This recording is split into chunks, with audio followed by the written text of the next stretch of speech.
Hey guys, welcome back. In this video, I'll show you how to connect Make.com to Instagram step by step. If you find this useful, make sure to like and subscribe. Let's get started. First, log into your Make.com account. Make sure your Instagram and Facebook accounts are ready. Once you're logged in, click Create a new scenario at the top and wait a few seconds. Now, search for Instagram and select it.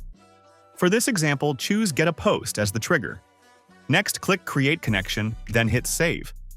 You'll be redirected to Facebook. Continue with your Facebook account and grant the required permissions. After a few seconds, your Instagram business account will be successfully connected. From here, you can set your post ID and adjust the general settings. If you want to customize the scenario further, you can add conditions or functions as needed. To add another module, just click the plus icon next to the Instagram module. And that's it! You've successfully connected Make.com to Instagram. Thanks for watching. If this video helped you, don't forget to like, subscribe, and drop a comment below. See you in the next one.